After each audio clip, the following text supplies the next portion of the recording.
Good evening. You are watching Rajya Sabha Television. I am Smriti Rastogi. The Indian Air Force is celebrating its 86th anniversary on 8th of October. That day, it commemorates the official foundation day of the force. Down the years, the IAF shouldered the prime responsibility of securing the Indian airspace, while showcasing its prowess by carrying out aerial warfare during any clash. Apart from combat missions, the force also contributed to other daring missions. During calamities, these forces have been actively involved in relief, rescue and evacuation process. The IAF evolved into a modern fighting force through the dedication and hard work of its Indian pioneers and their achievement in the wars. In today's In-Depth, we look at various aspects of its evolution as the defender of the Indian skies.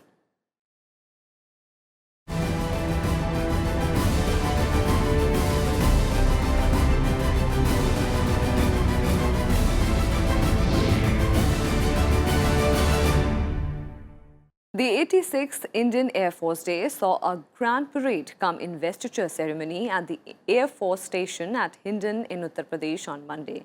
President Ramnath Kovind, Prime Minister Narendra Modi and Defence Minister Nirmala Sitharaman praised the Indian Air Force for their prowess and efforts towards building a strong defence system.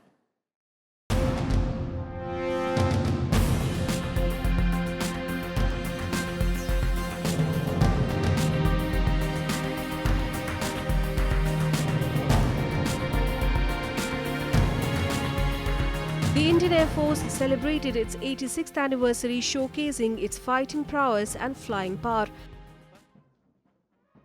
A grand parade cum investiture ceremony was held at the Air Force Station at Hindon in Uttar Pradesh. It was followed by an air display and acrobatics by various aircraft, including Jaguar, Bison, MiG-29, Mirage 2000, and Su-30 MKI fighter jets and Rudra helicopters. In a first, a vintage Dakota aircraft that served the Air Force for over 40 years was on display. The Dakota DC-3 aircraft of 1940 was used till 1988. It was one of the most versatile transport aircraft of its time. Tiger Moth and Harvard vintage jets were also on display. A static display of aircraft, weapons, radar and missile systems of the Indian Air Force were also arranged. Air Chief Marshal B.S. Dhanoa addressed the audience. He asserted that the Indian Air Force is prepared to meet any contingency. He also said the induction of 36 Rafale jets and S-400 missile systems will enhance capabilities of the force. He called it the duty of the Air Force personnel to remain combat-worthy and maintain combat systems operational for any contingency at a short notice. 6 years of glorious past, IAF today has transformed into a modern and battle-hardened Air Force with strategic reach. This would not have been possible without the strong foundation laid by our esteemed veterans, whose vision, strength of character and resilient spirit still pervades today's Air Force. We must proudly persist with this legacy. On behalf of all the men and women of the Indian Air Force, I acknowledge the gratitude, the sterling contribution made by them. Today, as we commemorate the 86th anniversary of the Indian Air Force, we also pay tribute to our brave martyrs who have made the supreme sacrifice in the line of duty in the highest traditions of service. The Indian Air Force is ever prepared to meet any contingency that challenges the defense of our country. In the year gone by, IAF has continued to grow from strength to strength and achieved a number of operational milestones. While we are proud of our past and the good work of our predecessors, we will not deviate from our primary focus, that is to build and maintain an effective Air Force for the present and the future. We are in the process of acquiring new combat systems, upgrading and modernizing our existing inventory of aircraft and weapon systems, with the aim to equip them with latest avionics and technology so that they remain contemporary. The mid-life upgradation of Mirage 2000, MiG-29 and Jaguar fleet is already underway. The acquisition of 36 Rafale aircraft, the S-400 missile systems, Apache attack helicopters and Chinook heavy lift helicopters would further enhance our capabilities.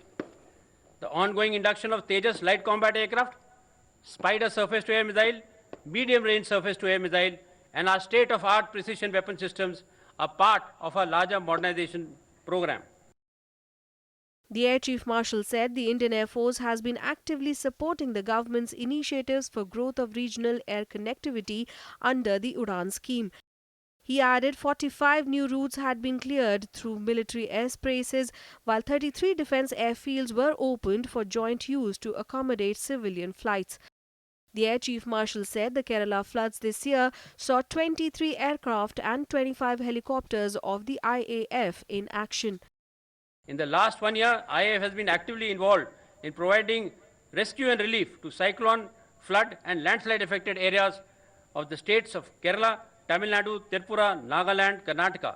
Evacuation of people stranded during the recent calamity in Himachal Pradesh. During the Kerala floods, the IAF responded with alacrity. 23 fixed-wing aircraft and 25 helicopters of the IAF were pressed into service for round-the-clock operations. The IAF provided timely assistance in fighting forest fires in Theni, Katra, Pathankot, Kasauli, even urban fires in Delhi. Indian Air Force has been actively supporting Government of India initiative for the growth of UDAN scheme by the Civil Aviation Ministry. 45 new air traffic routes have been cleared through military airspaces to reduce time of travel and fuel. 33 defence airfields have been opened up for joint use to accommodate civil scheduled flights. Regional connectivity scheme flights have started to and from 31 stations. It has been the endeavour of the IAF to reach out and engage with Indian private industry to enhance our self-reliance effort. This year we have already conducted major indigenization events at Visakhapatnam, Hyderabad, Chennai and New Delhi. We have indigenized 47,000 articles used in repair and overhaul at our BRDs. Today, 95% of the components that go into the overhaul of aircraft in our BRD are sourced from indigenous sources. In the year 2018, our air warriors have scaled greater heights of success in the field of sports as well as adventure, winning 1 gold, 2 silver and 4 bronze during international events. The nation as a whole and Indian Air Force in particular is very proud of these achievements. President Ramnath Kovind wished the Indian Air Force on Twitter, saying, "We proudly honour our air warriors, veterans and families of the Indian Air Force. They safeguard our skies with courage and commitment. The resilience, tenacity and zeal of our valiant air warriors is a source of pride for every Indian." Expressing his wishes, Prime Minister Narendra Modi said, and I quote, "A grateful nation salutes our valorous air warriors and their families on Air Force Day. They keep our skies safe and are at the forefront of serving humanity in times of disasters. Proud of the Indian Air Force." Unquote. Cabinet Ministers Suresh Prabhu and Piyush Goyal also took to Twitter to wish the nation on Indian Air Force Day. Defence Minister Nirmala Sitharaman also congratulated the Indian Air Force for their prowess. Bureau Report, Rajya Sabha TV. The Indian Air Force was officially established on 8th of October 1932. Since then, it has carried out many operations in the defence of the nation. It has been no less effective in carrying out relief operations as well. This report talks about a few crucial operations by the IAF.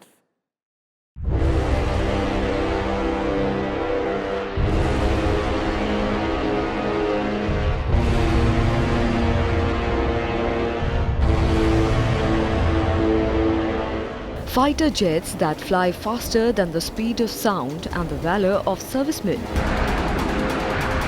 who protect our skies are just some things that make us proud of the Indian Air Force. We have seen the Indian Air Force come out at flying colours, starting with conflict which was thrust on us within 2.5 months of our independence, that in J&K in 1947-48. And Indian Air Force played a major role in that conflict, both in terms of combat and offensive operation, and also in terms of transport of troops and personnel. Major operations that are now part of the country's history include the 1947 war with Pakistan. Within months after India acquired independence, a full-blown war took place on Kashmir. It saw the transport aircraft of the Indian Air Force in full-blown action. Pakistan was defeated in the very first battlefield engagement. The next golden chapter for the Indian Air Force was written in 1961. During the liberation of Goa, Daman and Diu from the Portuguese, which was Operation Vijay. In December 1961, India undertook military action to end 450 years of Portuguese rule in Goa, Diu and Daman. The Indian Air Force cut off the Portuguese territory by bombing the runway of the Dabolim airfield. After this, the 1965 war with Pakistan saw a numerically superior Indian Air Force take on the Pakistan Air Force. The Indian Air Force's 28 combat squadrons saw some of the fiercest engagements in air against the PAF's 11. 94 Pakistani aircraft were shot down.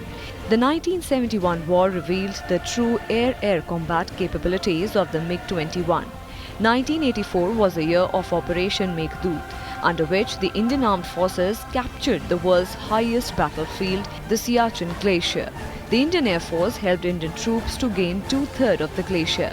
Thereafter, in 1999 Kargil War, under Operation Safed Sagar, India witnessed for the first time the Indian Air Force using Mirage 2000 aircraft at a height of up to 32,000 feet to carry out surgical operations to assist ground troops in securing the crucial Tiger Hill from Pakistani captors. Operation Safed Sagar started on May 26, 1999 and on July 11, 1999, all military objectives were achieved.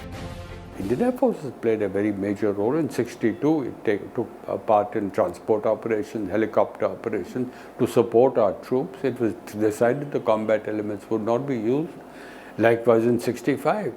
Again, there would have been a huge challenge in Jammu and Kashmir because Pakistan was determined to sever that part of India militarily, but they didn't succeed because Indian nation and its leadership was able to open another front in Lahore. The Indian Air Force has played a major part in transporting relief during disasters. In 2004, Indian Air Force reached the eastern coast within an hour of the tsunami hitting the western coast of Sumatra, Indonesia. It turned out to be a huge help in relief operations and search and rescue work. In 2005, an earthquake measuring 7.6 on the Richter scale struck near Muzaffarabad in Pakistan-occupied Kashmir on October 8, 2005. The Indian Air Force sent tons of relief materials immediately, including army medicines, blankets and food packets. In 2008, after Cyclone Nargis, the Indian Air Force transported over 100 tons of material to help in rescue after the storm struck Myanmar. In 2013, Uttarakhand floods brought into focus Operation Rahat, the biggest civilian rescue operation in the world. The Indian Air Force provided food and medicines and airlifted 20,000 people. The IAF embarked on Operation Maitri in 2015 during Nepal earthquake, bringing relief to countless people. In 2016, it was Operation Sankat Mochan, under which the IAF evacuated Indian citizens and other foreign nationals from South Sudan during the country's civil war. 2017 was the time for Operation Insaniyat, when India's fighter pilots mounted relief in Bangladesh for migrant Rohingya Muslims. This year, the IAF played a vital role in rescuing people in flood-battered Kerala. 1971 is the first time in the history of India that it has been able to create another state, independent nation militarily, Bangladesh. And this was again largely due to a tri-service war in which Indian Air Force participated magnificently.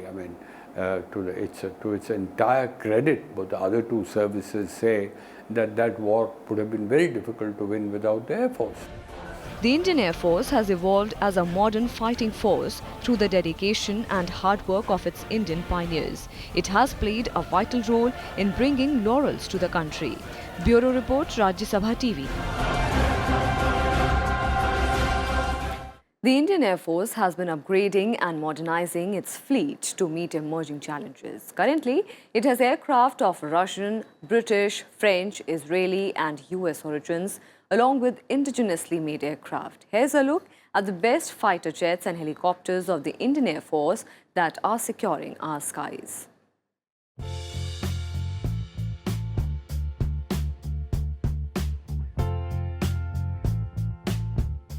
Bringing glory to the nation, fearlessly striking enemies. The flying beasts of the Indian Air Force protect Indian skies from any threat. The MiG-29 has been one of the strongest fighters of the Indian Air Force. It has become more ferocious now with an upgrade. The Russian-origin aircraft can refuel mid-air and launch multi-dimensional attacks with the latest missiles. It can take off within 5 minutes of spotting a hostile jet in Indian airspace and destroy it.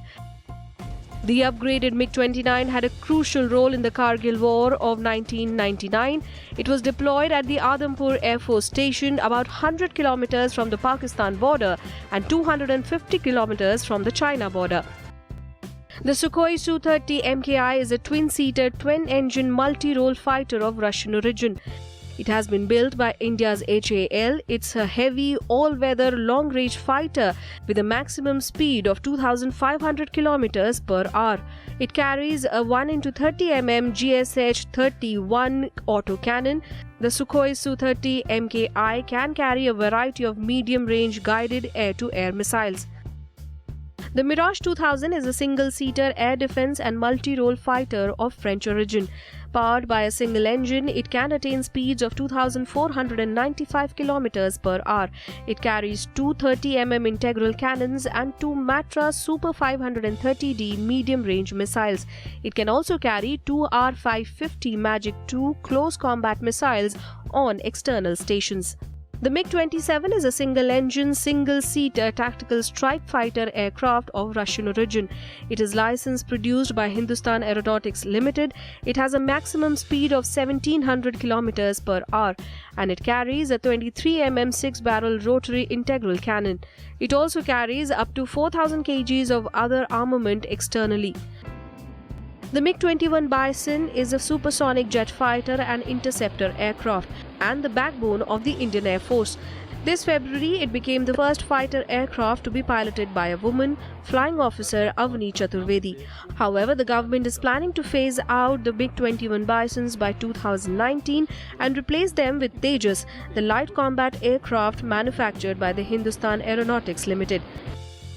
The MiG-21 Bison is a single-engine, single-seater, multi-role fighter ground attack aircraft of Russian origin. It has a maximum speed of 2,230 km per hour. It carries a 23 mm twin-barrel cannon with four R-60 close combat missiles. The Jaguar is a twin-engine, single-seater, deep penetration strike aircraft of Anglo-French origin. It has a maximum speed of 1,350 km per hour and 30 mm guns. It carries 4,750 kilograms of external stores. The helicopter fleet of the Indian Air Force has grown steadily over the past few years. Today, India has over 500 French, Indian and Russian-built types of helicopter. The Mi-25, Mi-35 is an assault and anti-armor helicopter capable of carrying 8-man assault squads. It can also carry up to 1,500 kg of external ordnance, including Scorpion anti-tank missiles. Mi-26 is a military heavy-lift helicopter of Russian origin. It has a carrying capacity of 70 combat-equipped troops or 20,000 kg payload. Chetak is a light utility French helicopter with capacity of 6 passengers or a 500 kg load. The Cheetah is a Casavac helicopter of French origin having capacity to carry 3 passengers or 100 kg external sling loads. Other than the fighter jets and helicopters, transport aircraft also play a crucial role in the Indian Air Force, carrying passengers, freights and reinforcements.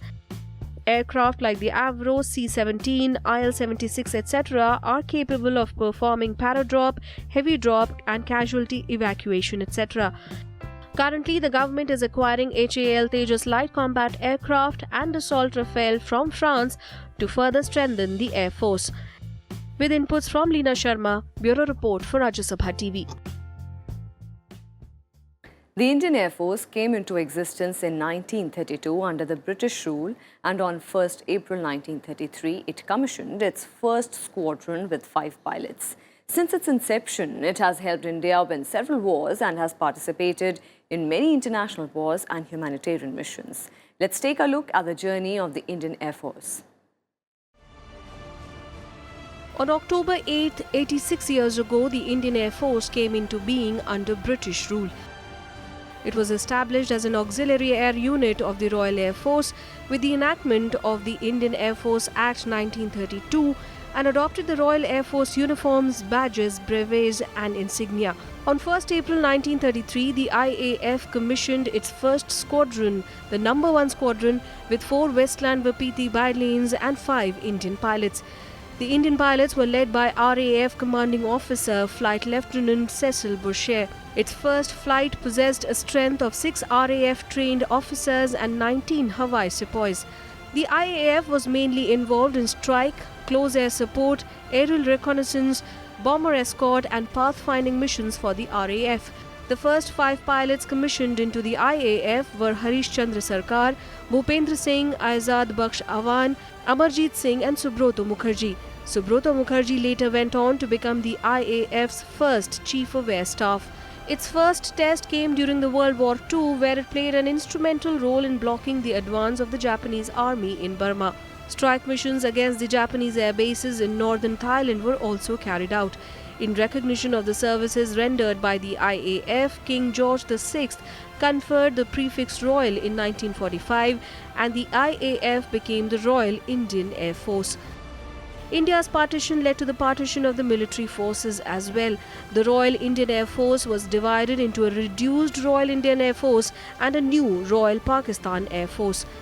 Almost immediately after independence, India and Pakistan clashed over Kashmir, and the IAF played a crucial role in providing transport and limited combat support.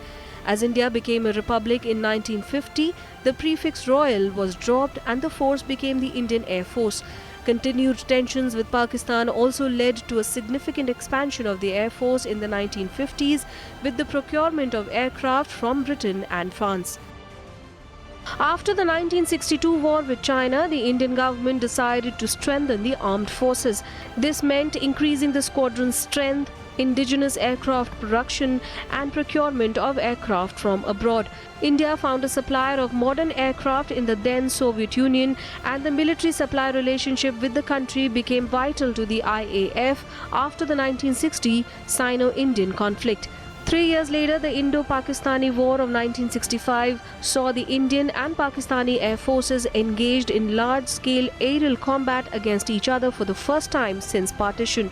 The IAF carried out independent raid missions against Pakistani Air Force bases, which were situated deep inside the country, making IAF fighters vulnerable to anti-aircraft fire and conflict. The professional standards, capability and flexibility of the much expanded IAF was put to test again in 1971 when India went to war with Pakistan. The war officially began with Pakistan's air attacks on December 3rd, but the IAF had at least a 10-1 advantage over the PAF and in a few days wiped out the PAF stationed in the region, establishing absolute air superiority.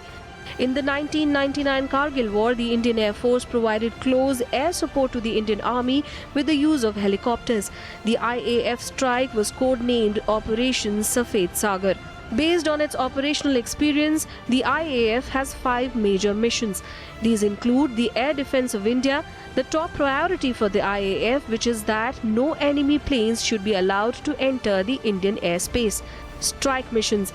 These contribute to the air defense mission through the destruction of enemy air targets, air bases and installations. Close support for the army.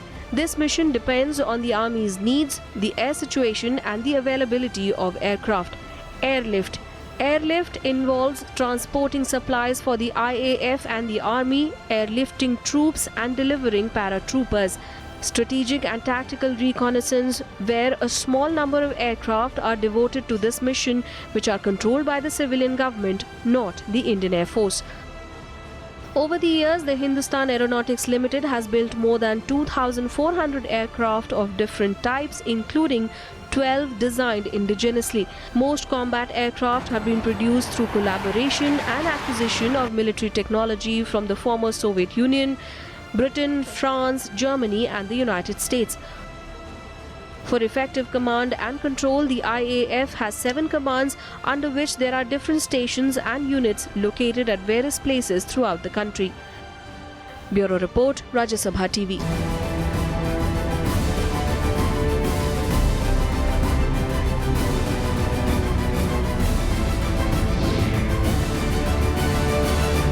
And that's all we have for you in this edition of In Depth. We'll be back same time tomorrow with a focus on some other important subject. You can also watch our episodes online on YouTube and Twitter and get back to us with your feedback and suggestions. Thank you for watching.